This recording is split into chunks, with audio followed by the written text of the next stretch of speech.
Ayan na siya, Marvin. Tagayin mo na! Natatakot po ako, Kuya Ronald. Hindi ko yata kayang pumatay ng baboy. Pambihira ka. Pinabayaan mo kasi makawala tapos ngayon ay hindi mo pala siya kayang pigilan. Ayan tuloy.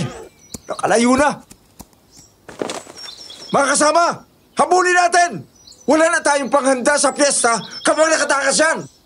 Pasensya na po, Kuya Ronald. Ayun na sa kakahuyan. Doon nagpunta. Habulin nyo! Hoy, Marvin! Ano pang tinatanga-tanga mo dyan? Halika na! Sundan na natin sila. Mahirapan na tayong mahuli yan kapag tuluyan ang nakapasok sa masukal na kakahuyan. Opo, Kuya Ronald. Pasensya na po, naging pabaya ako. Akala ko kasi hindi na siya makakawala eh. Ayos lang yon. Sige na. Sumunod ka na sa amin at tulihin natin ang baboy na yon. Sige po, Kuya Ronald. Ay, Kuya Ronald! Nandito na ang baboy! Tulungan niyo ako dito! Nandito ang baboy, Kuya Ronald! Dalihan ninyo, baka makatakas pa! Saan ka ba nagpunta, Marvin? Nandito ang baboy na hinahabol natin! Pero meron pa isa dito, Kuya Ronald! Nandito ang baboy! Sinasalakay ako! Tulungan niyo ako! Anong kalukuhan bang sinasabi mo? Andito ang hinahabol natin? Nahuli na namin! Tulungan niyo ako, Kuya Ronald! Sinasalakay ako ng baboy! Mabangisang-isang to! Hindi ko ito kaya mag-isa! Nasaan na ba kayo? Makakatakas pa ito kung hindi niyo ako tutulungan!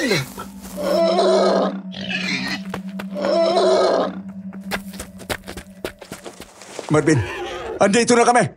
Mag-ingat ka! Parang ibang baboy na yan ah! Nahuli na namin ang baboy na napakulan mo! Ibig sabihin, dalawa na magiging handa natin kung sakali. Tama ka dyan. Mga kasama, hulihin natin ito. Mag-ingat lang kayo. Matapang ang isang ito. Paligiran natin ang hindi makatakas. Naku po! Nakagat ng baboy si Mang Insong!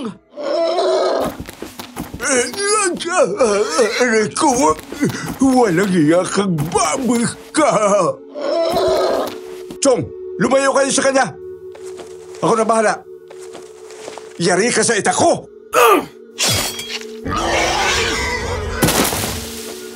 Kuya Ronald! Ang galing mo! Sapol sa muka! Bagsak siya!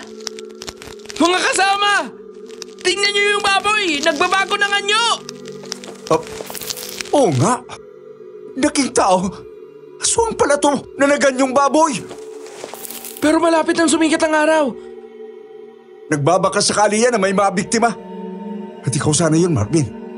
Kung naging pabaya ka, ay nakagat ka rin yan, kagaya ni Chu Insong.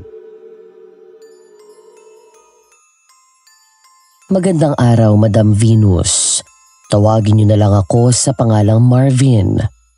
Sa ngayon ay 65 taong gulang na ako at sa tulong ng aking apo ay maisha-share ko ang aking karanasan. Maraming taon na ang nakararaan. Nangyari ito noong ako ay 25 taong gulang pa lamang sa aming probinsya, sa Siquijor, ang lugar na noon pa man ay kilala na sa mga kwentong kababalaghan.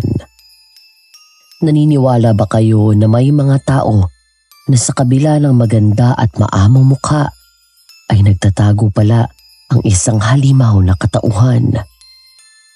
Nagkagusto ka na ba at umibig sa isang tao na bago mo palang nakilala? Naniniwala ka ba sa mga aswang o iniisip mo ba na ito ay kwentong barbero lamang? Paano pala kung ang babaeng iyong napupusuan ang siya ring tatapos sa iyong buhay? Paano mo mapaglalabanan ng takot para iligtas ang iyong sarili sa bingit ng kamatayan?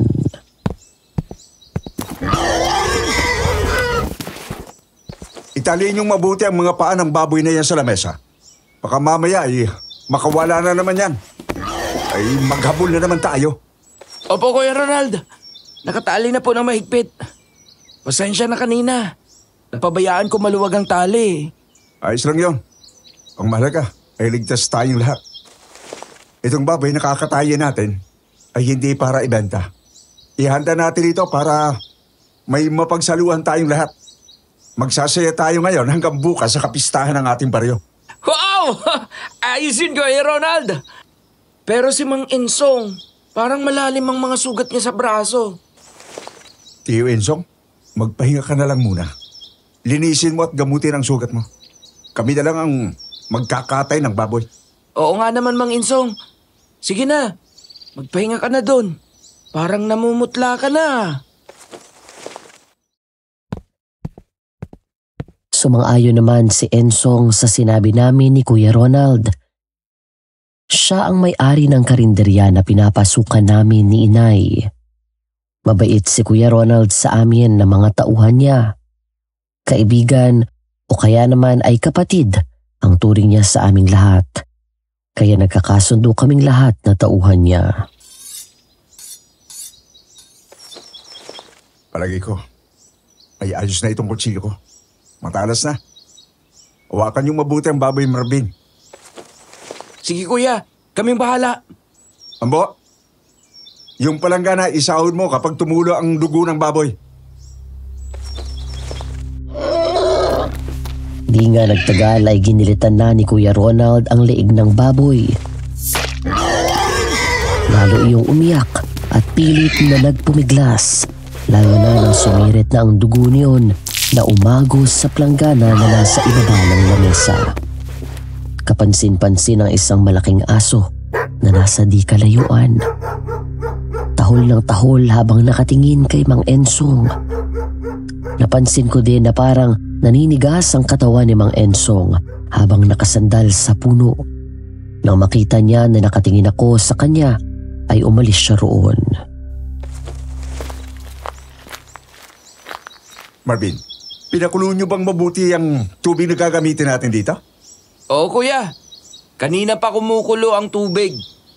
Sandali lang at kukuha na ako ng pansalok sa kusina. Sige, para masimulan na nating alisan ng balahibo itong baboy. Siya nga pala. Itong dugo, dalhin mo sa kusina. Itabi mo muna doon. Sumunod naman ako kay Kuya Ronald. Nang pumasok ako sa loob ng karinderya, ay inilagay ko sa lababo ang planggana na may lamang dugo. Kinuha ko ang maliit na kaserolang naroon para gawing panalok ng kumukulong tubig. Nang magbalik ako kay na Kuya Ronald, ay sumalok na ako ng kumukulong tubig sa malaking kawa na nasa malapit lang at inumpisahan kong buhusan ng kumukulong tubig ang baboy.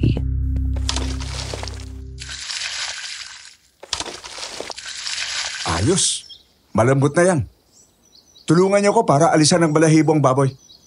Sige Kuya Ronald, kami na ni Ambo ang bahala sa parte na to.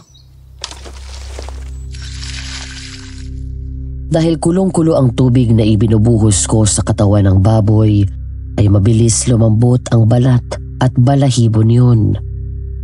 Madaling naalis ang balahibo. Kaya naman sinimulan na ni Kuya Ronald na putulin ang ulo ng baboy.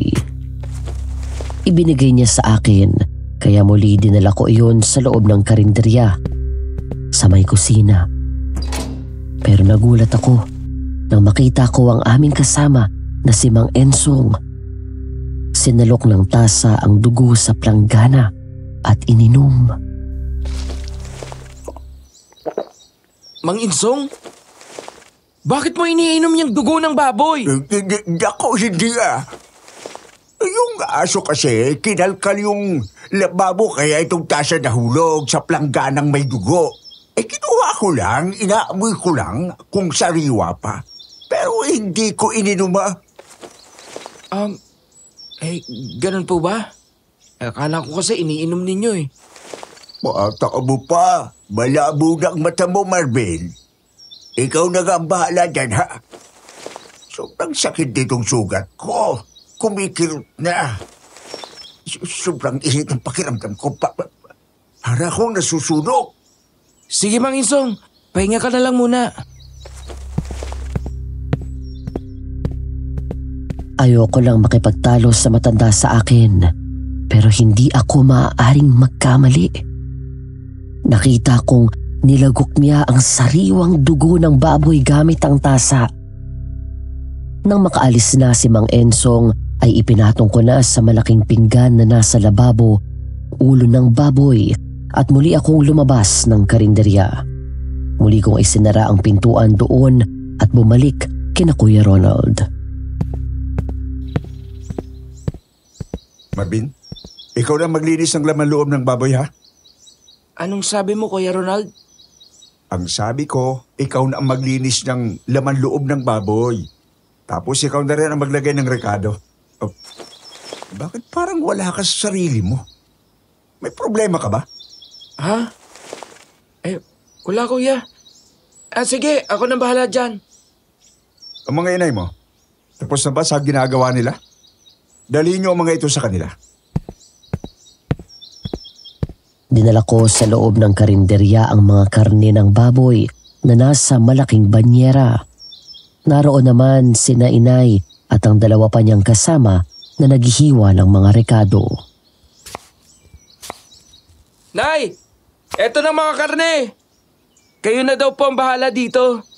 Sige, ibaba mo na lang dyan at kami nang bahala. Yung mga kalamansi, katasin mo na ha para magamit natin sa pagbabad nitong mga karne. Sige po. Mamaya gagawin ko yan pagkatapos namin ni Kuya Ronald. Lilinisin ko pa kasi mga lamang loob eh. Ako na lang ang maglinis ng laman loob, Marvin. Gawin mo na ang pinagkagawa sa iyo ng nanay mo. Kaya mo pa bang maglinis ng lamang loob, Mang Insong? Ayun naman. Sariwa pa't nangingitim yung sugat mo. Parang hindi ka na makakilos ng maayos. Ngumisilang si Mang Ensong. Iniangat ang kamay na parabang balewala lang ang sugat niya. Lumabas siya ng karinderya kaya lihim ko siyang sinundan.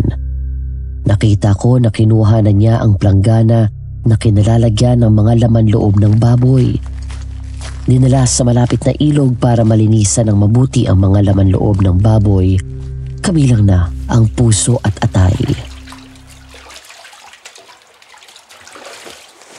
Hoy! Anong ginagawa mo dito? Bakit nagtatago ka?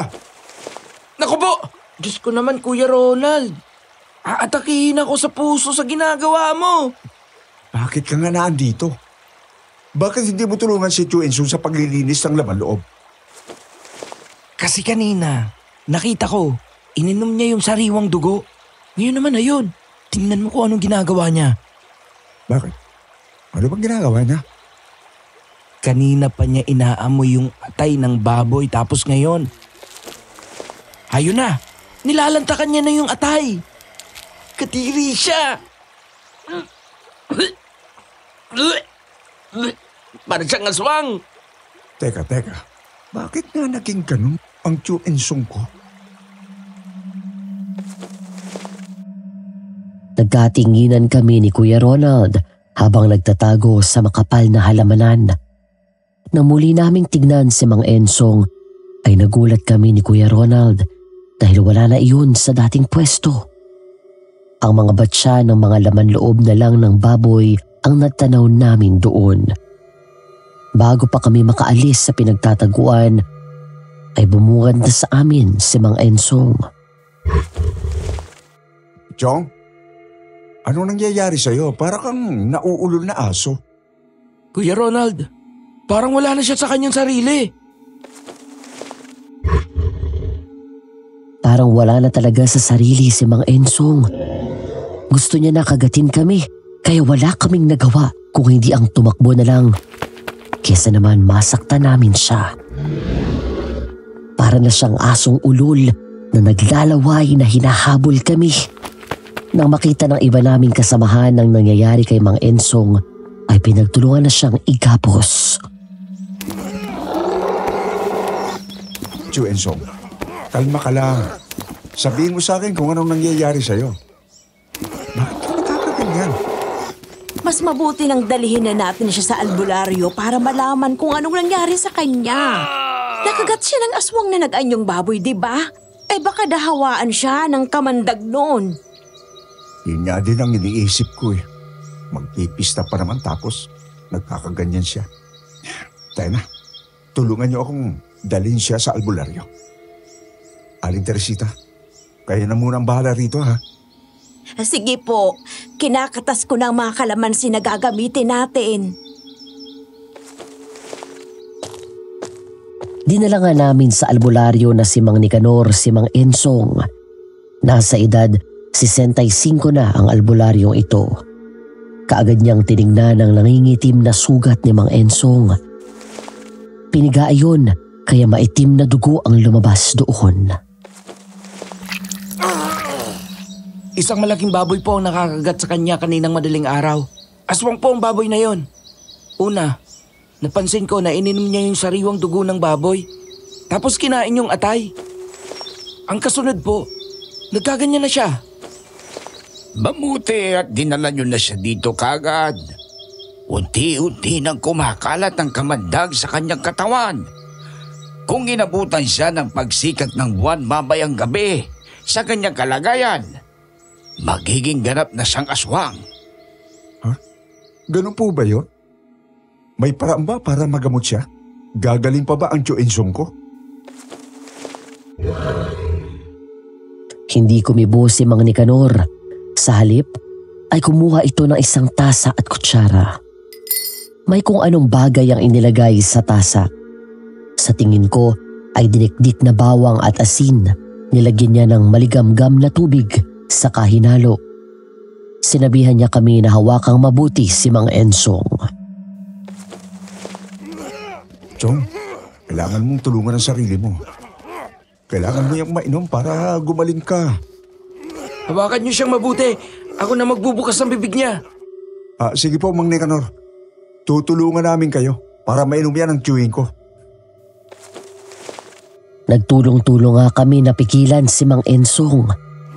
Pilit kong ibinukas ang bibig niya, pero hindi ganun kadali para siya sumuko. Ayaw niyang ibukas ang bibig. Kaya naman kinuha ni Mang Nicanor ang isang tungkod na kawayan. Binayo niya ang tiyan ni Mang Ensong, kaya napilitang lumanga si Mang Ensong. Kasabay na ipinainom ang tubig na may bawang at asin. Nalunok iyon ni Mang Ensong. Bakit po siya nangingisay at namimilipit sa sakit? Pinapatay na ng katas ng bawang at asin ng kamandag ng aswang. Tingnan ninyo ang sugat niya. Lumalabas ang kulay berdeng kamandag. Maya-maya lang ay magaling na iyang si Ensong. Ay, mabuti naman po kung gano'n. Basta pa naman bukas. Siya nga po pala. Punta kayo bukas sa karindereya ko. Lahat ng kakain doon libre. Dahil piyesta naman eh. Nagkatay kami ng malaking baboy. Di nga nagtagal ay tumigil sa pangingisay si Mang Ensong. Hingal na hingal siya dahil sa pagod ng katawan. At nang makabawi siya, Ronald, bakit pa ako nakagapos? Alisin nyo nga ito. Masakit na ang kamay ko. Ang katawan ko. Masamang biro yan. Chewinso, magaling ka na nga. Nakikilala mo na kami. Alisin nyo ang tali niya, Marvin. Opo, Kuya Ronald. Pasensya ka na, Mang Ensong. Kailangan talaga na itali ka eh. Nawala ka sa sarili mo. nang makalagna ang tali sa kamay at katawan ni Mang Ensong, ay ikinuwento namin sa kanya ang nangyari. Hindi rin siya makapaniwala na nagawa niya iyon dahil wala na rin siya sa sariling pag-iisip.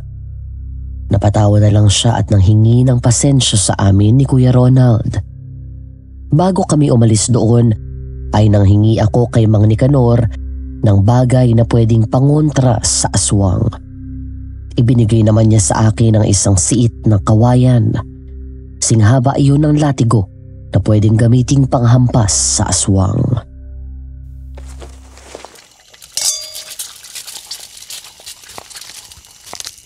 Marvin, katasin mo na nga yung mga kalamansi na nariyan sa timba para magamit natin sa mga karning ibababad natin kasama ang toyo at suka. Para bukas ay malasang malasa yan kapag naihaw na. Sige, Nay. Ako na po bahala sa iba pang mga karne na hindi pa naaayos. O sige, ikaw nang bahala sa mga laman loob at marami pa kaming aayusin. Magsisimula na rin akong magluto. Pwede na po kayong magsimula magluto. Marami ng kahoy dun sa lutuan. Oo nga po, Sir Ronald.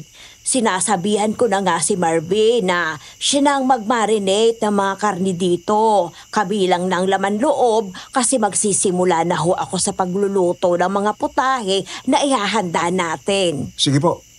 Alam niyo naman ha, kayong mag-ina ang inaasahan ko pagdating sa mga pagkain. Lalo na sa mga karne. Di nagtagal ay umalis na si Kuya Ronald.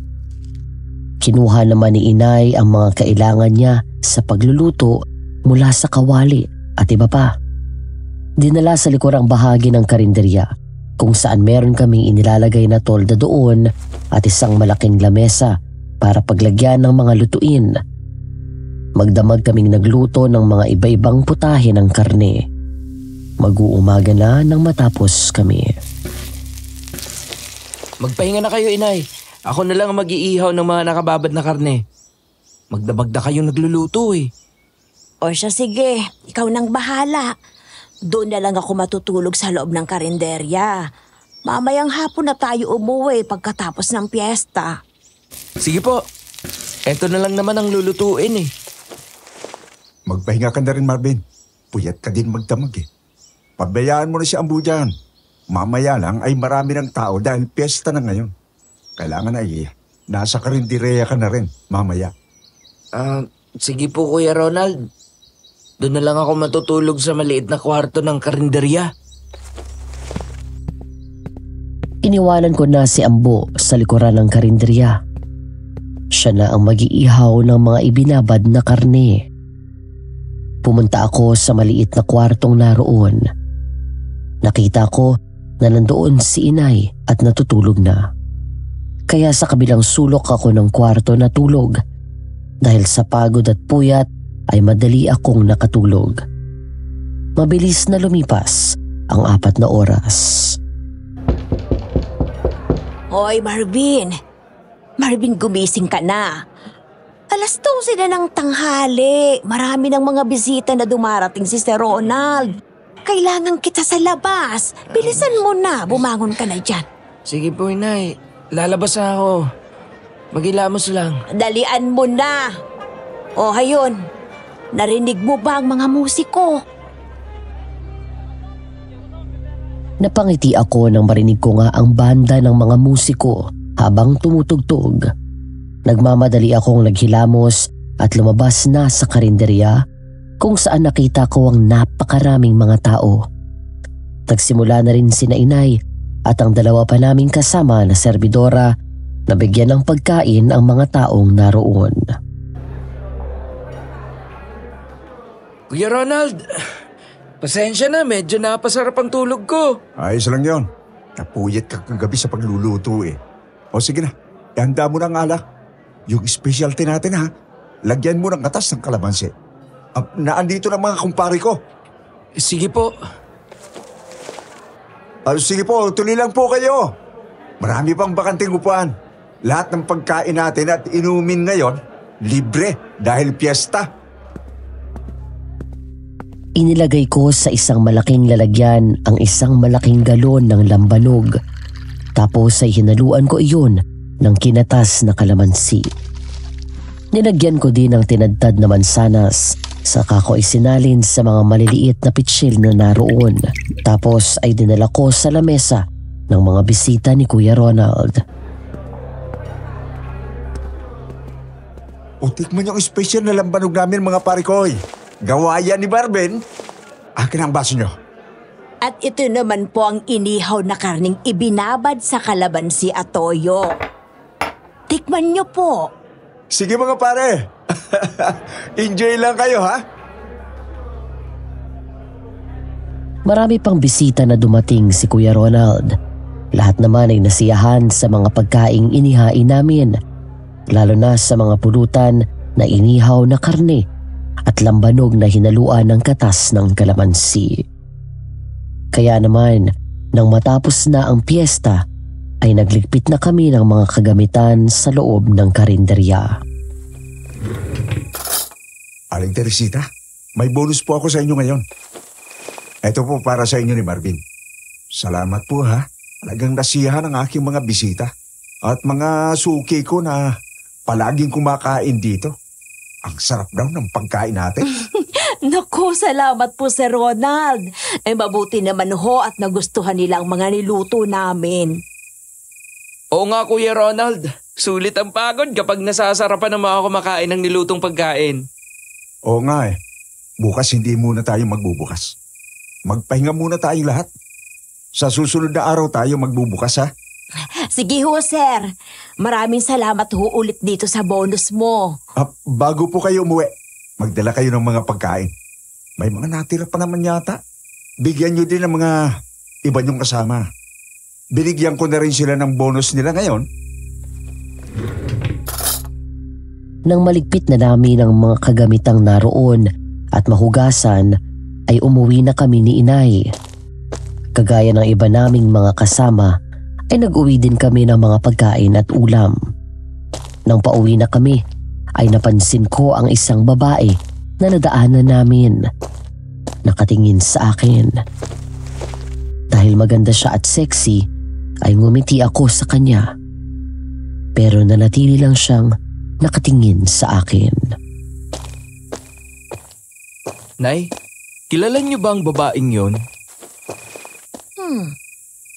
Hindi. Ngayon ko lang siya nakita dito eh. Baka bagong lipat. Oo nga po, Nay. Mukhang sila yatang nakabili ng bahay na yan ni Mang Badong. Mukhang mayaman na. Kaya lang mukha ding suplada. Hindi man lang umingiti. Oo nga po.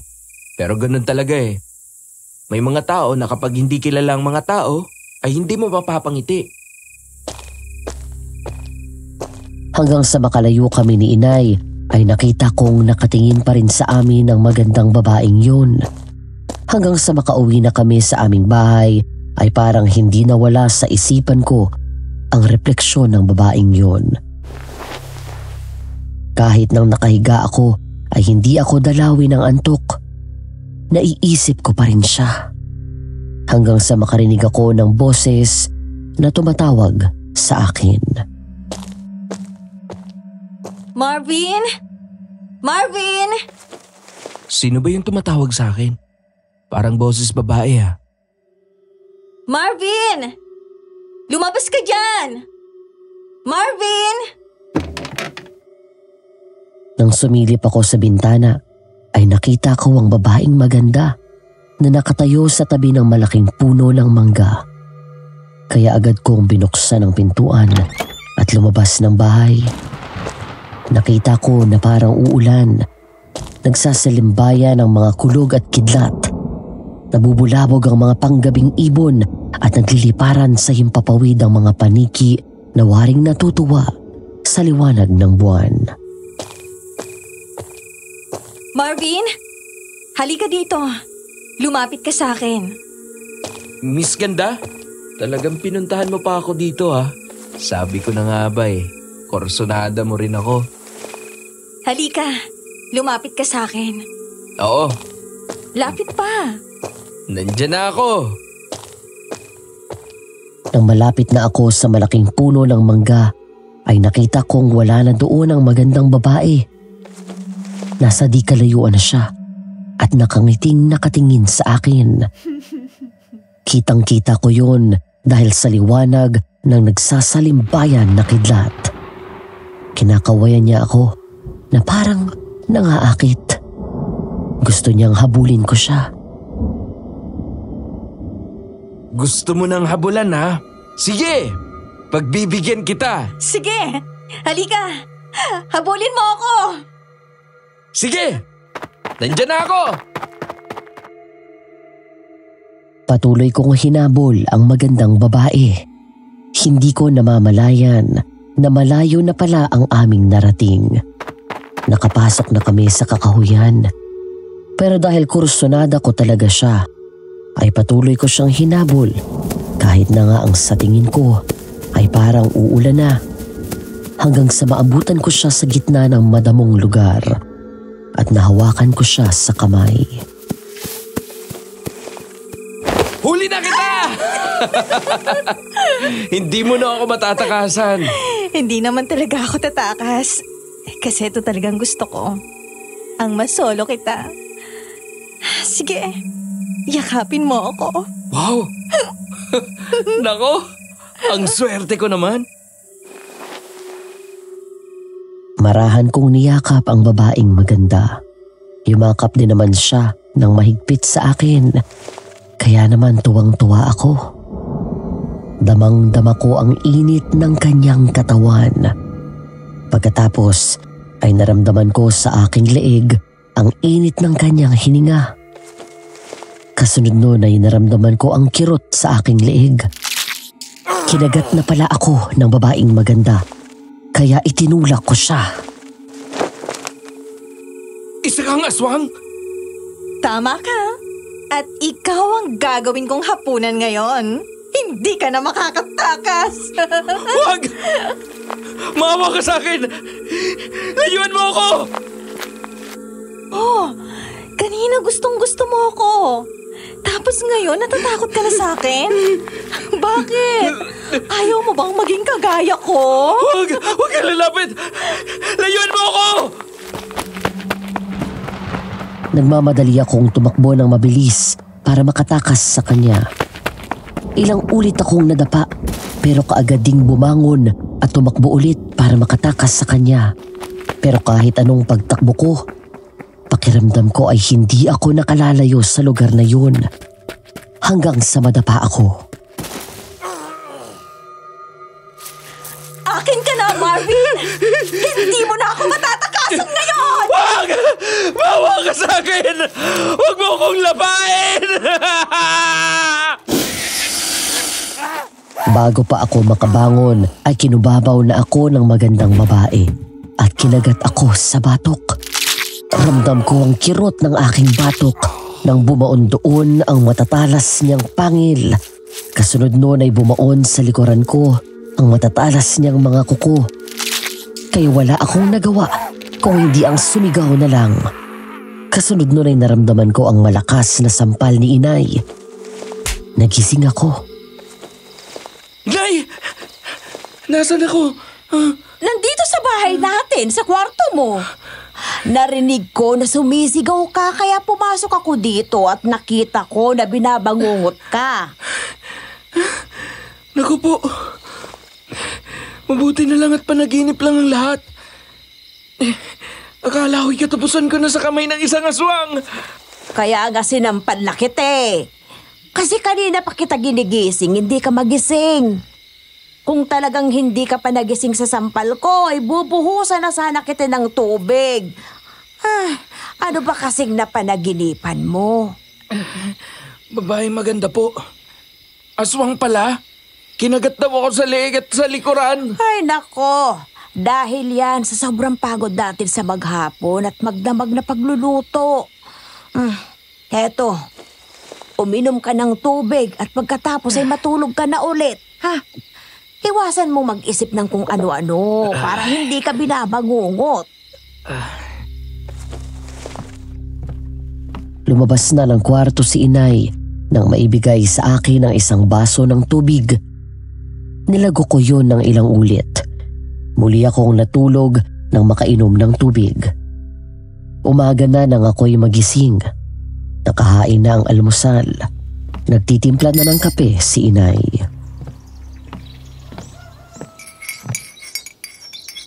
Mag-almusal ka na, etong kape mo. Salamat po, inay. Wala naman tayong pasok ngayon sa karinderya. Pwede kang matulog na lang ulit pagkatapos mong kumain para makabawi ka. Hindi na ako inaantok, inay. Pupunta pa ako sa karinderya. Mayroon kasi akong nakalimutan kaya babalikan ko. Hindi naman yata yun masyadong importante. Pagpabukas mo na lang. Sabi naman ni Ronald, bukas na tayo magluluto. Hindi ka rin naman makakapasok doon kasi sarado nga yun, di ba? Nasa likuran naman po ng karinderya yung babalikan ko. Doon sa pinagkatayan namin ng baboy. Ay nako, baka kung ano lang yan ha. Hindi ka nagsasabi sa akin ng totoo. Mabuti sana kung aakyat ka ng ligaw sa isang babae. Matutuwa pa ako kasi 25 anyos ka na. Hindi ka pa rin nakakahanap ng mapapangasawa mo. Baka uugod-ugod na ako hindi ko pa makitang magiging apo ko. Inay naman, alam niyo naman na kahit gustuhin ko ay hindi yata pwede. Sa klase ng hanap buhay ko, makakaya ko bang buhayin ang magiging asawa at anak ko? Sa bagay nga naman, kusinera lang ako at helper cook ka. Taga-katas lang ng kalamansi. Sa liit ng sahod mo, hindi mo nga mabubuhay ang magiging anak mo kung sakali. Sige na po, inay. Huwag na kayong malungkot. Kayo na din ang nagsabi na ang pag-aasawa ay kusang dumarating kahit hindi hanapin. Kaya huwag na kayo magtataka kung isang araw, baka umuwi ako, may kasama ng babae. Sa bagay. O siya, ikaw nang bahala kung saan ka pupunta. Ako naman ay magpapahinga na lang ngayong maghapon kasi bukas ay tsak na mapapalaban na naman tayo sa lutuan. Nang matapos na kaming mag-almusal ni inay, ay niligpit ko na ang mga ginamit namin. Hinugasan ko ang mga iyon, saka ako lumabas ng bahay para bumalik sa karinderya at kunin ang siit ng kawayan na binigay ni Mang Nicanor. Pero bago ako makarating sa karinderya, ay muli kong nadaanan ang magandang babae na nakita ko kahapon. Ngayon ay hindi ko na napigilan ang aking sarili na lapitan siya. Hi, good morning. Nandyan ba si Mang Banong? Sinong Banong ang sinasabi mo? Yung may-ari ng lote at bahay na to. Matagal na kasing binibenta ang pwesto na to.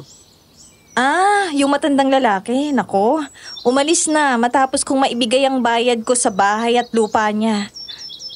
Uuwi na daw siya sa mga anak niya. Hindi ko alam kung sang lugar yon. Ah, ganun ba? Akala ko'y kamag-anak niyo siya. Hindi ah. Nakita ko kasi na maganda ang pwesto niya para sa negosyo. Kaya binili ko ito. Ako nga pala si Remy. Marvin. Marvin naman ang pangalan ko. Siya nga pala. Ano bang negosyong bubuksan mo? Tabing kalsada ito kaya magandang karinderya dito. Maliit na restaurant. Maliit na restaurant? Oo. Kaya kapag naayos na ito at nakapagsimula na kami, welcome ka para pumunta dito. Mura lang naman ang mga ititinda kong ulam. Sige. Aalis na ako, Remy. Babalik ako pero hindi para kumain. Kung hindi para umakyat ng ligaw sa'yo. Nako, nasa 40 anyos na ako, Marvin.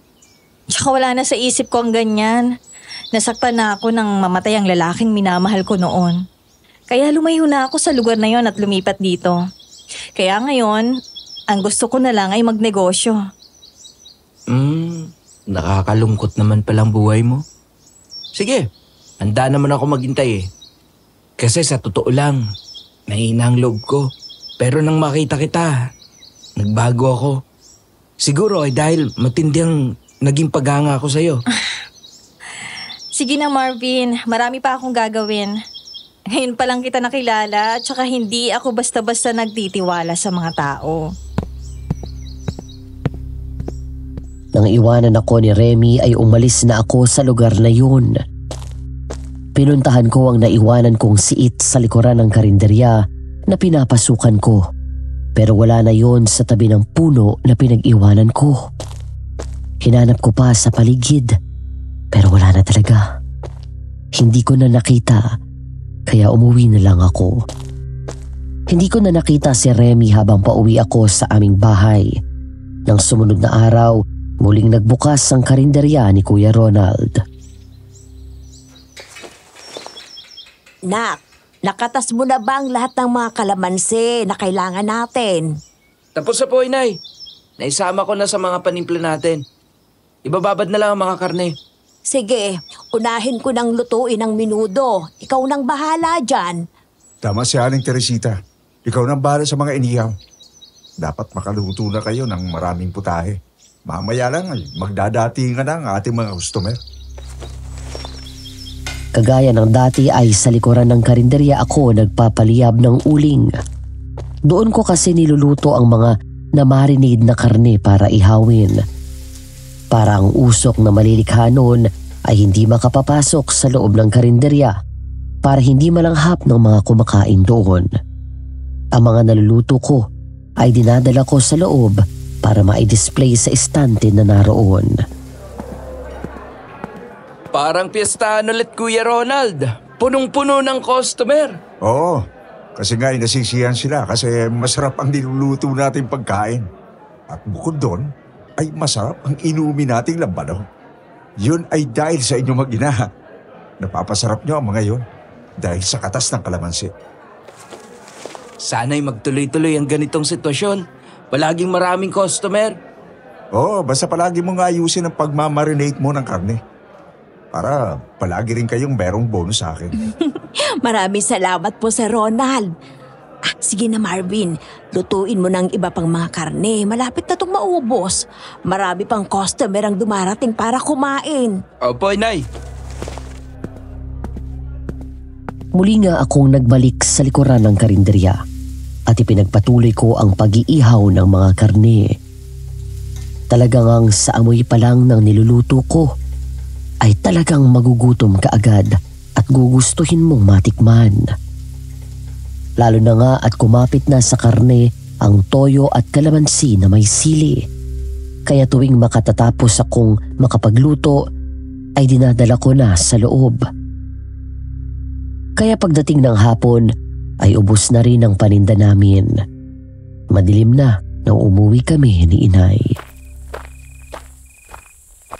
Nay, Remy palang pangalan ng magandang babaeng nakatira dyan.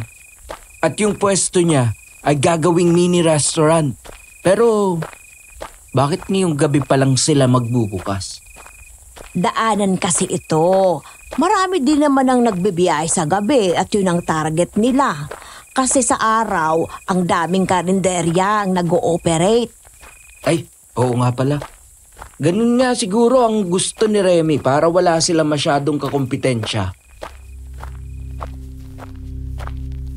Nagtuloy-tuloy kami ni Inay na maglakad pa uwi sa bahay.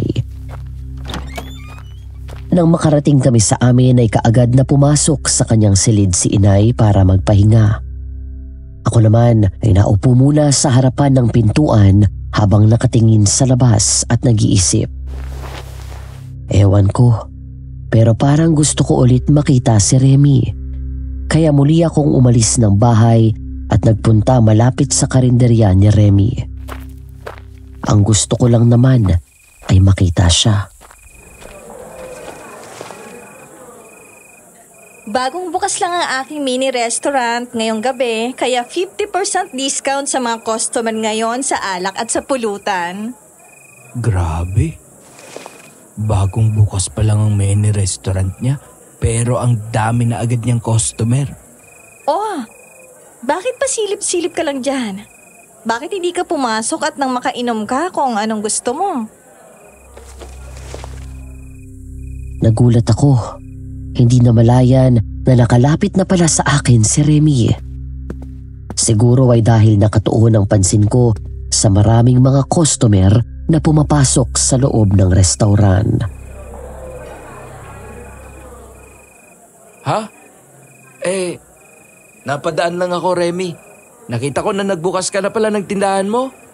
Ang dami mong customer ah. Siyempre, maganda ako eh. Hindi sila makakatanggi kapag ako ang nag-alok. Ikaw, tatanggi ka ba? Hindi kasi ako umiinom eh. Tsaka isa pa, kakatapos ko lang kumain. Nako, napakakuripot mo naman. Ayoko pa naman sa lalaking kuripot. Sige. Papasok ako. Basta ikaw mag-aasikaso sa akin ha. Hindi pwede eh. Marami akong customer. Lahat kailangan kong asikasuhin. Pero syempre dahil kakilala kita, mas uunahin kita. Kaya halika na, pumasok ka na. Kahit alanganin ako ay pinagbigyan ko si Remy. Pumasok ako sa loob ng karinderya kung saan nakita ko ang marami niyang mga customer. Lahat sila ay nagsasaya habang umiinom ng alak at kumakain ng inihaw na pulutan. Anong iinumin mo? Lambanog o tuba? Iisang klase lang pulutan dito. Inihaw lang. Sige, tuba na lang. Hindi ko kayang lambanog eh. Liza, bigyan mo nga si Marvin ng special pulutan natin. Tsaka isang pitchel ng tuba. Hala, bakit ang dami naman? Baka hindi ko maubos yan. Sayang lang. Ipapabalot ko para maiuwi mo. Di nga nagtagal ay bumalik ang serbidora sa akin na mayroon ng dala na isang pitsyel ng tuba at malaking plato na may lamang inihaw na karne.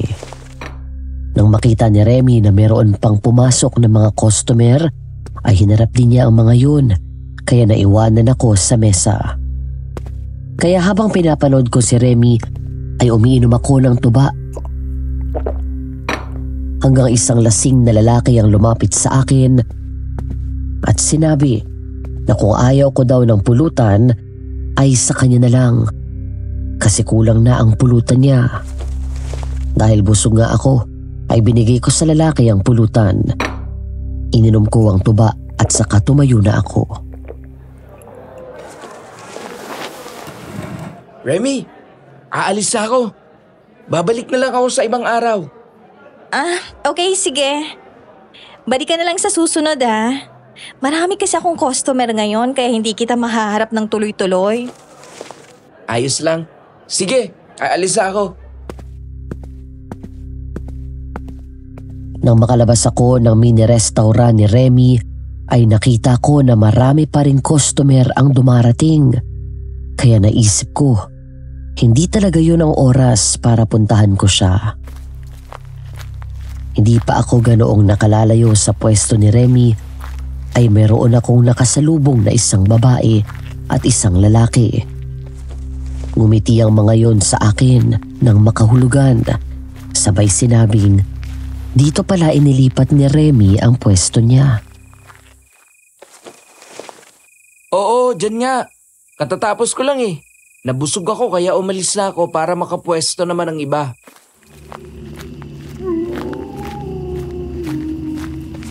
Nagulat ako nang makarinig ng ungol ng aso. Kaya naman nilingon ko ang mga nakakasalubong ko kung saan nakita kong kaharap nila ang malaking aso. Pero saglit lang silang nag-usap tapos ay naghiwalay din agad. Tumiretso ang malaking aso sa akin. Hindi ako makakilos sa kinatatayuan ko nang tumingin sa akin ang asong itim. Huwag mo akong titigan ng ganyan. Hindi ako masarap. Hindi tayo talo. Tama! Hindi tayo talo! Sobra ang kaba na aking naramdaman nang iwanan ako ng malaking aso at mawala na iyon sa kadaliman. Nagmamadali akong umuwi ng bahay at kaagad na inayos ang kandado ng aming pintuan. Saan ka pa ba nagpunta? Abay, gabi na! Naku po! Nay naman eh. Nanggugulat kayo. Muntik na akong himatayin sa takot. Akala ko nasundan ako ng malaking aso na yon. Anong malaking aso? May malaking aso akong nakita. Una, nilapitan yung dalawang magkasama. Tapos, iniwanan. Ako naman ang inarap. Akala ko kakagatin ako. Mabuti na lang at pinabayaan lang niya ako. Hindi ko tuloy maubos maisip kung ordinaryong aso lang ba yun o isang aswang. Ordinaryong aso lang yun. Alam mo kung bakit? Bakit po? Aba, kung aswang yun, di sana ay nilapa ka na. Hindi ka na sana nakauwi ng buhay dito. Naisip ko na baka nga tama si inay ordinaryong aso lang yun, kaya hindi ako dapat na matakot. Kaya nagpunta na ako sa aking kwarto at nahiga. Kaagad naman akong nakatulog. Nang sumunod na araw, nagkaroon ng pagbabago sa karinderya ni Kuya Ronald. Marvin, anong araw pa ngayon? Martes pa lang, Kuya Ronald. Bakit mo na itanong? Ba, tanghali na eh. Bihira pa din ang nagiging customer natin. Kakaiba nung nakaraang mga araw. Yung ganitong oras, ang dami ng kumakain dito. Oo nga ho nakakapanibago ngayon ang tumal. Baka maya-maya pa ng konti sila magdatingan. Hintay lang tayo. Mag-aalas 12 na. Matumal talaga ngayon. Dahil siguro dun sa bagong bukas na mini-restaurant sa kanto. May bagong bukas nga ang kainan doon, Kuya Ronald. Pero, night operation lang sila. Open sila hanggang ngayon. Napadaan ako kanina doon. Ang dami mga customer nila. Hindi ako nakakibo. Nahihiya akong sabihin kay Kuya Ronald na kilala ko ang may-ari ng mini-restaurant na yun. Ilang araw pa ang matuling lumipas ay naging matumal ang benta namin. Kung dati walang natitira sa mga niluluto namin, ngayon ay napapanis na at hindi nabibili dahil walang customer. Ang dahilan, halos lahat ng suki namin ay lumipat na kay Remy. Kapag laging ganito, malulugi na ako.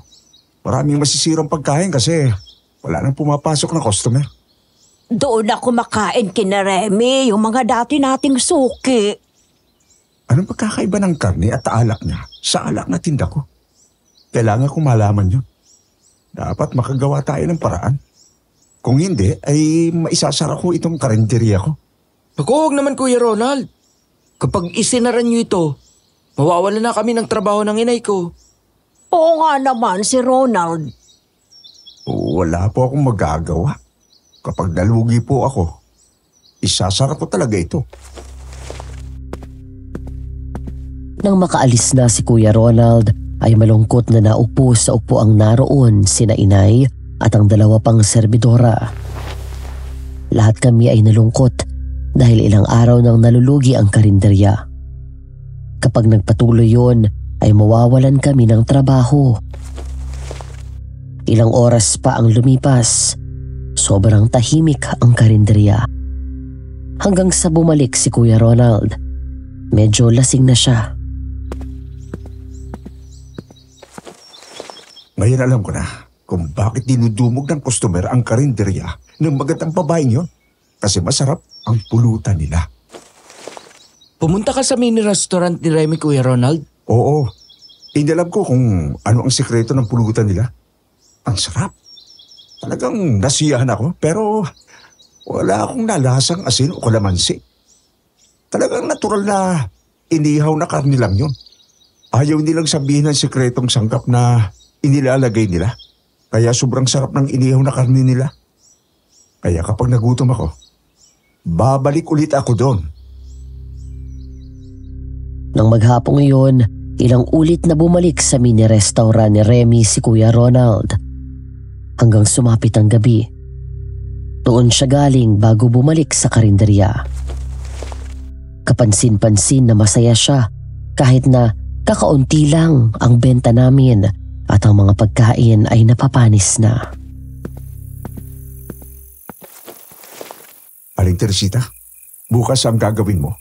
Puro short order na lang ha. Kung walang order, huwag niyong lulutuin. Maliwanag po ba?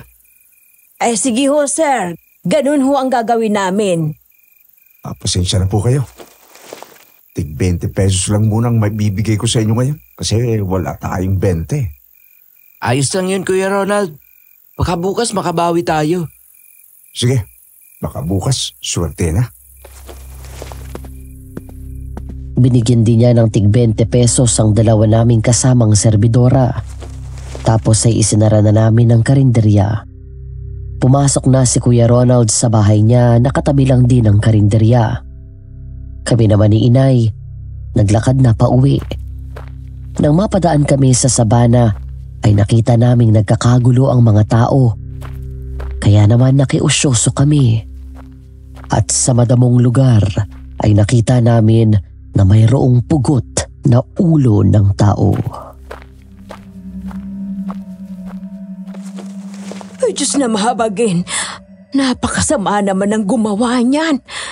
Baka sobrang laki ng atraso niya. Kaya ganyan ang ginawa sa kanya. Masyado na talagang magulo sa lugar natin. Kung hindi aswang ay mga kriminal naman ang gumagala. Ay, naku, nakakatakot naman talaga. May mga parating na pulis, Inay. Kukunin na nila yung ulong pugot na yan. Nang makarating nga ang mga pulis, ay kaagad na nilapitan ang pugot na ulo. Narinig ko pa na sinabi ng isang pulis na iyon ang tao na inireport sa istasyon nila na ilang araw nang nawawala. Kinabukasan pagpasok ulit namin, may sakit na si Kuya Ronald. Kuya Ronald, anong nangyari sa'yo? Ang bigat ng pakiramdam ko. Parang nasusunog ang katawan ko sa init. Ang sakit ng kasukasuhan ko eh. Tsaka para akong pagod na pagod. Gusto mo bang ipagluto kita ng lugaw? Sige, kumakalam na ang sikmura ko eh. Kaagad akong lumabas ng bahay ni Kuya Ronald. Nagpunta ako sa karinderya at sinabi ko kay Inay ang kalagayan niya. Nagsalang din agad si Inay ng arroz kaldong manok. Nang maluto iyon ay dinala ko kay Kuya Ronald. Pero nakakadalawang subo pa lang siya ay sumuka na ito. Ayoko na. Hindi tinatanggap ng sikmura ko ang niluto mo. Tuluyan ka malalambot kapag hindi ka kumain, Kuya Ronald. Lalabas ako. Bibili ako ng pagkain kay na Remy. Gusto ko makakain ng inihaw na karne nila. Pero ang sabi mo ay nangihina ka, Kuya Ronald. Kaya mo bang lumabas para bumili ng pagkain? Ako na lang kaya. Oo, kayang-kaya ko pa. Gutom lang to. Kaya ako nalalambot. Wala akong nagawa para pigilan si Kuya Ronald. Lumabas siya ng bahay at nagpunta sa mini restaurant ni Remy.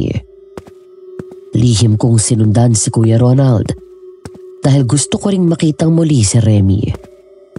Nang mga pagkakataong iyon ay wala nang nakadisplay sa estante. Nakita ko na pinapasok ni Remy sa bahay niya si Kuya Ronald. Kaya parang nakadama ako ng selos.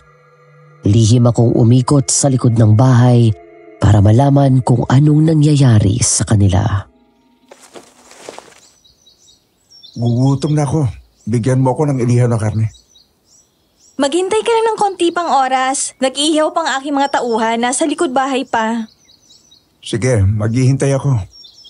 Bigyan mo ako ng 2 order para kapag nagutom ako mamaya, may kakainin ako. Okay, sige.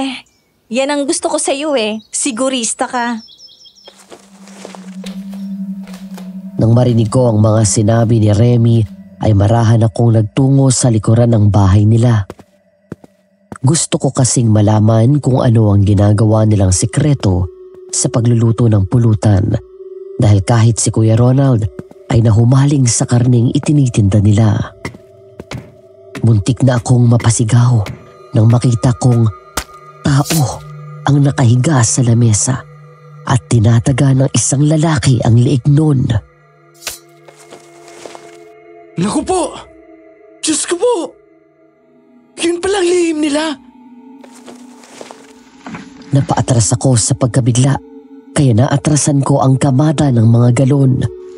Gumuho yun kaya naagaw ang pansin na Remy at Kuya Ronald. Ano ba yung kumalabog dyan? Tingnan nyo nga! Baka may ibang nakapasok dyan. Bago pa ako makita ng mga tauhan ni Remy ay mabilis akong tumakbo papasok sa loob ng maliit na bodega nila na naroon lang sa tabing bahay. Nagtago ako sa loob nun. Natanaw ko na inaayos muli ng mga tauhan ni Remy ang mga naguho na galon. Nang makita na mayroong aso doon, ay inakala nila na yun ang may kagagawan ng ingay. Bumalik sa kanilang ginagawa ang mga lalaki. Lalabas na sana ako ng bodega nang makita kong paparating sina Kuya Ronald at Remy. Kaya muli akong nagtago. Sa bodega kong ito iniimbak ang mga karne. Sa gawing dulo nitong bodega ay merong pugon na siyang nagbibigay init sa mga karne na nandito. Parang na-steam na sila kaya kapag inihaw ay talagang masarap siya. Wow! Ang dami mo palang stock na karne dito. Kaya kahit dumugin ka ng customer, may bibigay ka. Oo.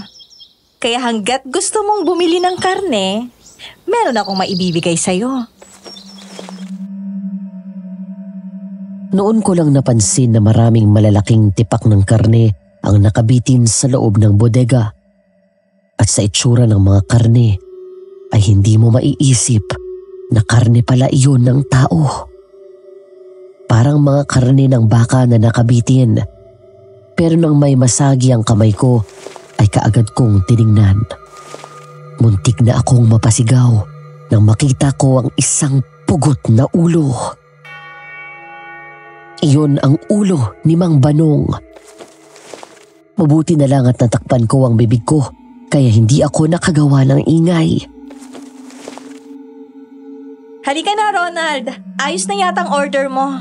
Sige, nagugutom na nga ako eh. Saglit lang. Isasara ko lang itong bodega.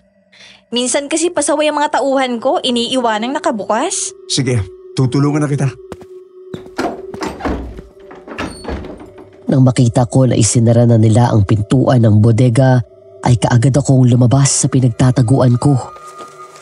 Naisip ko na makikita nila ako doon kapag hindi ako nakaalis, kaya hinanap ko ang mahinang parte ng dingding ng bodega na yun. Mabuti na lang at merong bahagi doon na plywood lang ang nakatapal. Pinilit kong itulak iyon hanggang sa masira. Pero bumalik sa bodega si Remy.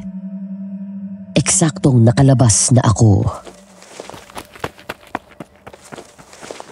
May pakialam merong nakapasok dito! Habulin nyo! Nakalabas siya sa likuran nitong bodega! Hulihin nyo siya! Nagmamadali akong hinabol ng dalawang lalaki. Mabilis naman akong tumakbo sa kakahuyan.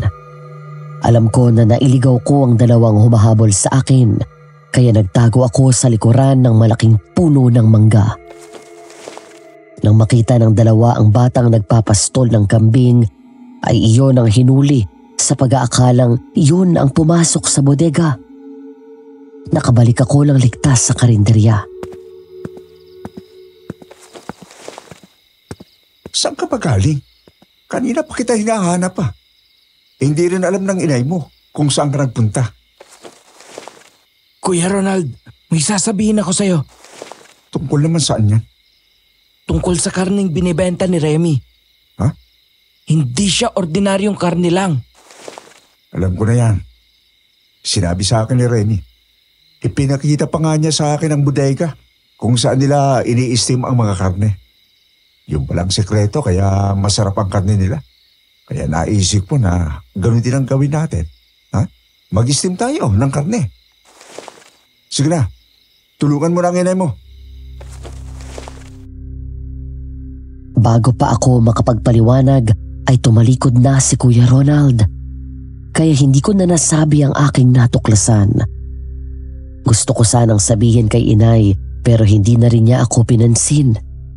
Nagalit pa nga siya dahil oras daw ng trabaho ay nawawala raw ako.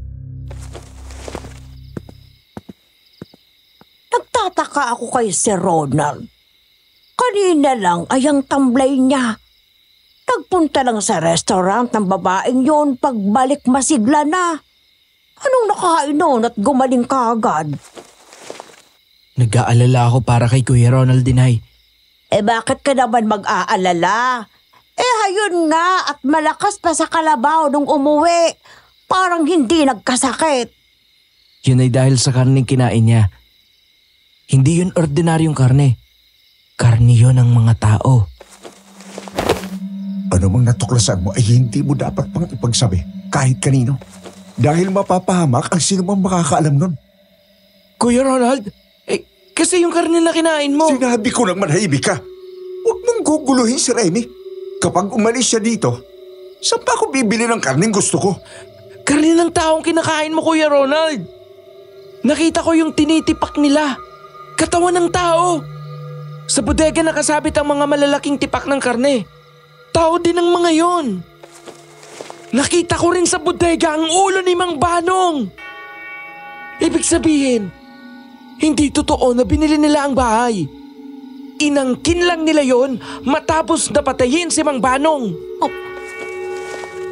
Ang ibig bang sabihin ay sila rin ang mga may kagagawa ng natagpo ang ulong pugot sa sagingan? Maaari, Inay. Kasi ang mga katawan lang naman ang kinukuha nila. Kaya pala maraming taong nawawala. Sila ang may kagagawan. Kabila na ako sa kanila. Hindi ako papayag na masira ng isang tulad mo ang mga plano ni Remy. Nang makita namin na parang wala na sa kanyang sarili si Kuya Ronald, nakangiti siya pero nanlilisik ang kanyang mga mata. Dinamba niya ako at sinakal. Nagpambuno kami sa loob ng karinderya. Kuya Ronald! Nawawala ka na ba sa iyong sarili? Hindi ako papayag na bulabugin mo si Remy. Mamamatay ka muna bago mo magawa yun. Sir Ronald, bitiwan mo si Marvin! Ano bang nangyayari sa'yo? Manginsang! Tulog! Tulungan niyo kami! Narinig naman ni Mang Ensong at ng isa pa niyang kasama na nakatira sa malapit lang sa karinderya ang malakas na sigaw ko, kaya kaagad silang dumating. Nang makita na parang nawawala na nga sa sarili si Kuya Ronald, ay pinigilan yun. Pero lubhang malakas si Kuya Ronald. Palibhasa ay malaking lalaki. Ibinalibag lang niya si Mang Ensong. Kuya Ronald, tumigil ka! Sir Ronald, parang awa mo na! Tumigil ka na! Muli akong dinamba ni Kuya Ronald. Sa pagkakataong ito ay hinawakan ko na rin siya ng mahigpit. Nagpambuno kami. Tumulong naman si Mang Ensong. Kaagad na kumuha ng lubid at itinali namin sa upuang bakal na naroon si Kuya Ronald na patuloy pa ring nagwawala. Marvin, puntahan mo si Mang Nicanor. Kailangan ni Ronald ang tulong niya. Opo, Inay. Dalian mo! Malapit ng dumilim! Dapat siyang maagapan dahil kung hindi, baka tuluyan na siyang maging aswang! Mang Insong, bantayin niyo siyang mabuti. Susunduin ko lang si Mang Nicanor. Nang makalabas ako ng karinderya ay nakita kong makulimlim na ang kalangitan. Kaya tinakbo ko ang bahay ni Mang Nicanor. Mabuti na lang at naabutan ko na naroon pa siya sa kanyang bahay. Nang maipaliwanag ko ang nangyari kay Kuya Ronald, ay kaagad siyang tumingala sa langit. Nang makita niyang malapit ng magdilim, ay kaagad na kinuha ang mga gamit at magkasama na kaming pumunta ng karinderya. Mang Nicanor, tulungan niyo ho si Sir Ronald. Para ko na rin siyang anak, kaya masakit sa akin ang makita siyang nagkakaganyan. Hindi naman talaga siya likas na aswang. Nakakain lang siya ng pagkain ng aswang. Pero matutuluyan siyang maging aswang kapag inabutan siya ng dilim sa ganyang kalagayan. Kailangan niyang maisuka ang lahat ng kinain niya. Pigilan niyo siya para mainom niya itong gamot na ginawa ko. Sinunod namin ang sinabi ni Mang Nicanor. Pinigilan namin ang ulo ni Kuya Ronald at pinilit na ibukas ang bibig nun. Ipinasok ni Mang Nicanor ang bunganga ng bote sa bibig ni Kuya Ronald at ibinuhos ang laman nun. Nalunok lahat yon ni Kuya Ronald, kaya ilang sandali pa ay nagsuka na siya. Inilabas lahat ng mga karning nakain niya. Matapos ay nawalan siya ng malay. At ilang minuto rin bago nagising. Anong nangyari sa akin? Bakit ako nakatali rito? Ang ibig mong sabihin ay hindi mo alam ang mga ginawa mo. Tinangka mo kaming saktan. Yun ay dahil sa karne na kinain mo. Pagkain yun ng aswang, karne ng tao. Ganun po ba? Pasensya na po kayo. Buhay ang mga karning kinain mo, Ronald. Tingnan mo ang mangyayari sa mga karning isinuka mo. Marvin, buhusan mo ng katas ng kalamansi ang mga karning yan. Sige po.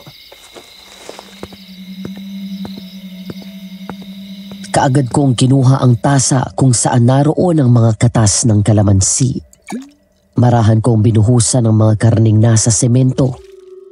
Nagulat kaming lahat nang gumalaw ang mga yun na parang may sariling buhay. Kaya binuhusan yun ni Mang Nicanor ng gasolina at sinilaban. Natupok ang mga karne. Buhay ang mga karning iyan. Kaya ang sino mang makakain niyan ay magiging aswang. Dahil kukontrolin na niya nag-isip at katawan gaya na nangyari kay Ronald. Mabuti na lamang at naagapan natin. Kung hindi, baka tuluyan na siyang maging aswang. Kaya pala nawala na sa kanyang sarili si Kuya Ronald. Dahil yun sa karne na binili niya kay Remy. Kung ganun pala, ang mga karning binibenta ni Remy, ibig sabihin ay isa siyang aswang. Tama ka, Kuya Ronald. Si Remy at ang mga tauhan niya ay mga aswang. Nakita ko na mayroon silang kinakatay na tao. Pati ang ulo ni Mang Banong ay nakita ko sa loob ng bodega niya. Dapat na silang mapigilan. Dahil kung hindi, ay magkakaroon ng maraming aswang dito sa lugar natin. Tama po kayo, Aling Teresita. Kakailanganan natin ang tulong ng mga pulis kasi delikado ang mga kagaya nila. Bumuo nga kami ng plano. Nagpunta kami ni Kuya Ronald sa istasyon ng pulisya at nag-report tungkol sa lihim ng mini-restaurant ni Remy. Ang mga nawawalang tao ay maaring nasa bodega ni Remy. Kaya naman ng gabi ring iyon ay nagsagawa ng follow-up operation ng mga pulis kasama kami. Nagulat si Remy nang makita ako. Sila po ang nakita kong nagkakatay ng tao. Marvin, hindi ko akalain na ikaw pang maghuhudas sa akin. Akala ko ba gusto mo ako? Bakit ikaw pa ang sisira sa aking mga plano? Gusto kita dati. Dahil akala ko ay isa kang normal na magandang babae. Pero sa kabila pala ng kagandahan mo, ay nagtatago ang isang mabangis na halimaw. Aswang ka pala! Kung ganon, alam niyo na palang lihim namin. Pwes, nagkakamali kayo ng kinalaban. Pumasok kayo sa lunggan namin kaya malas niyo! Sumuko na kayo, Remy! Wala na kayong tatakbuhan! Napapaligiran na ng mga pulis ang lugar na ito! Kapag sumuko kami ay papatayin niyo rin kami! Kaya lalaban na lang kami! Mga kasama! Ipagtanggol niyo ang mga sarili niyo!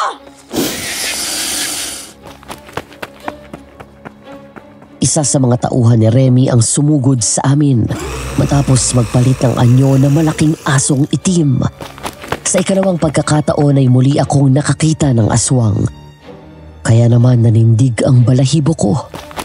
Nakadama ako ng takot nang matiyak ko na ako ang susugurin dahil ako ang nagsiwalat ng kanilang lihim. Pero bago siya makalapit sa akin ay pinaputukan na siya ng mga pulis. Dugo ang bumagsak yun. Tio Guillermo! Mga walang iya! Magbabayad kayo! Sumuko na lang kayo. Baka may pag-asa pa. Magagamot kayo. Pwede pa kayong gumaling at maging normal. Tama si Kuya Ronald! Remy! Makinig ka sa amin! Di ako makikinig sa mga traidor na katulad niyo! Kasunod noon ay mabilis na nagpalit ng anyo si Remy. Naging isang malaking aso rin siya. Tumakbo siya papalayo sa amin para tumakas habang pinapuputukan ng mga pulis hanggang sa makarating sa madilim na kakahuyan.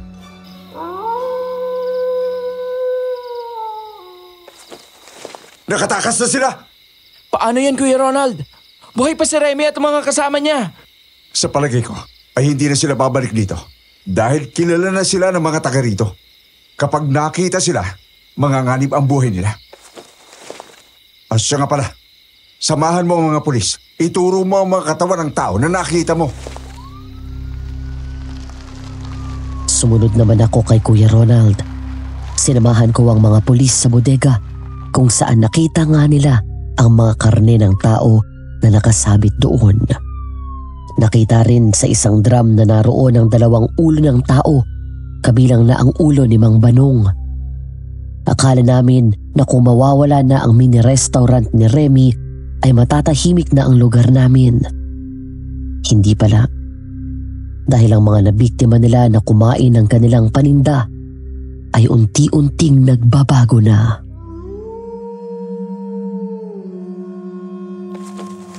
Marvin, tulungan natin si Mang Nicanor. Marami ang magpapagamot sa kanya. Mga katulad ko na nakakain ng tinda ni Remy. Oo, Kuya. Sasama ako sa iyo. Sayang. Akala ko pa naman ay nakita ko ng babaeng gusto ko. Pabayaan mo na yan, Marvin. Ang mahalaga ay nakilala mo ang tunay niyang pagkatao habang maaga pa. Kaysa naman makakasama mo nga siya, magiging magulo naman ang buhay mo kasi magiging katulad ka niya. Sa bagay, tama ka, Kuya. Pero buhay pa siya eh. Minsan natatakot ako. Nakita ko na sobrang galit niya sa akin. Hindi na yung babalik dito. Araw-araw nga ay mayroong ginagamot si Mang Nicanor. Bilang pagtanaw ng utang na loob ni Kuya Ronald ay tinutulungan niya ito at palagi akong kasama, kaya maraming beses kong nasaksihan ang nangyayari sa mga taong nakakain ng karne ng tao. At makalipas nga ang maraming araw ay wala nang nagpagamot kay Mang Nicanor. Lahat ay gumaling na. Kaya muling sumigla ang karinderya ni Kuya Ronald. Marvin, nakatas mo na ba ang kalamansi? Opo, Kuya Ronald. Templado ng lahat. Isasalang na lang. Balik na sa dating sigla ang karinderya natin. Ang dami nating customer. Oo nga po, Aling Teresita. Matapos ang maghapon ay naubos ang mga niluto namin ni Inay. Papadilim na ng isara namin yun. Matapos ay umuwi na kami ni Inay. Dahil pagod, ay kaagad na nakatulog si Inay. Ako naman ay tumambay muna sa harapan ng bahay namin habang nagkakape. Nagulat ako nang makitang nakatayo sa harapan ng pintuan namin si Remy. Hindi ko na malayang nakalapit na siya roon. Kamusta ka, Judas? Remy, paano kang nakarating dyan ang hindi ko namamalayan? Hindi na yan importante. Ang gusto kong mangyari ngayon ay pagbayarin ka sa mga ginawa mong katrayduran. Remy, gusto ko lang naman matulungan ka. Gumaling ka. At maging normal tao. Sinungaling! Dahil sa ginawa mo, napahamak ang Tio Guillermo ko. Kunwari ka pa na maniligaw? Yun pala'y nag-iispiya ka lang para ipahamak kami? Kaya ngayon humanda ka!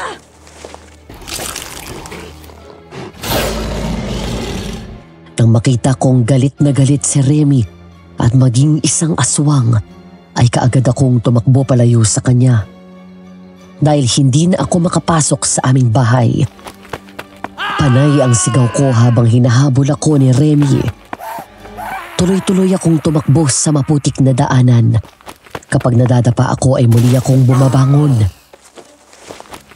Sige! Takbo! Kapag naabutan kita, lalaslasin ko ang leg mo! Remy, parang awa mo na! Patawarin mo na ako! Walang kapatawaran ang ginawa mong panghuhudas sa akin! Patuloy akong tumakbo kahit pagod na ako. Pero parang hindi napapagod si Remy. Nang maabutan niya ako, ay kaagad niya akong dinamba. Natumba ako, kaya naman kinubabaw niya ako. Ang mahahaba niyang pangil lang iniingatan ko na huwag akong makagat, kaya pilit kong hinahawakan ang mukha niya at inilalayo sa akin habang nagbubuno kami. Ganyan nga! Lumaban ka! Mahihirapan muna kita bago kita patayin! Layuan mo ako, kampo ng Diablo! Sayang! Unti-unti na rin sana kitang nagugustuhan. Pero sinayang mo ang pagkakataong yon!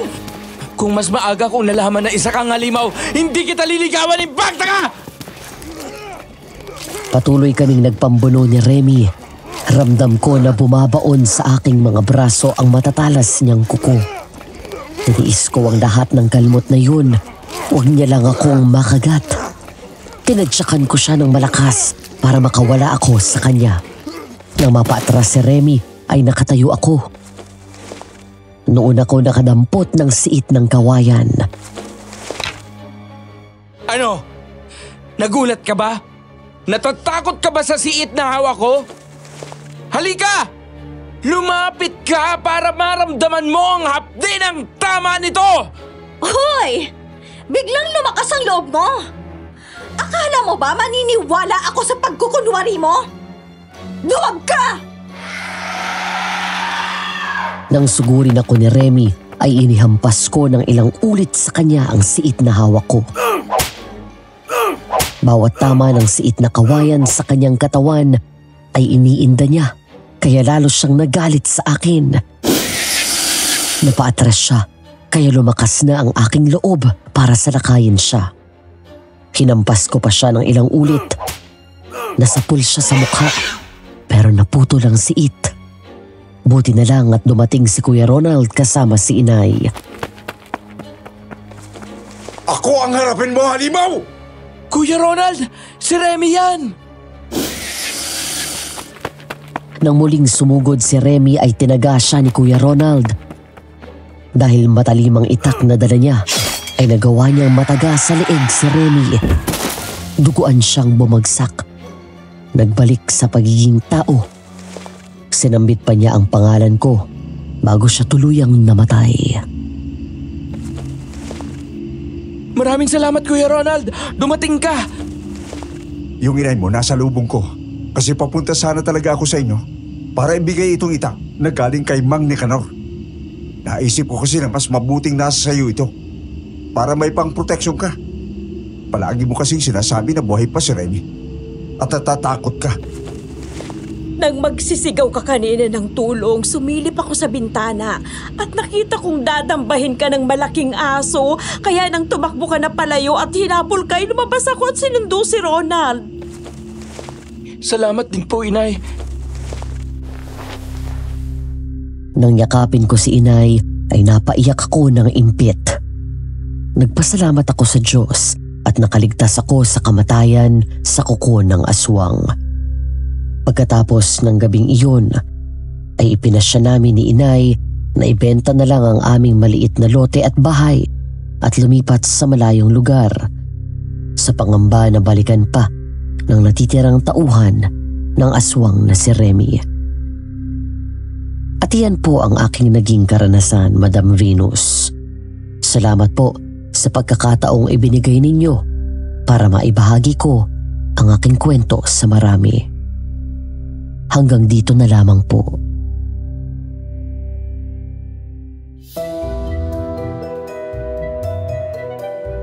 Shoutout nga pala kina Wonder Girl, Palangga ni Sherwin, Hermes Tumulak, Sally Molina, Arian Baldonasa, Reynalyn Sibal, Mencho Dayuan, Ruben Daclison, Susan Lim, at Ana Lorzano Salisinas.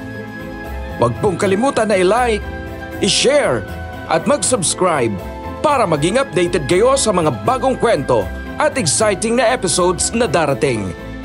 Abangan niyo po ang mga susunod na uploads.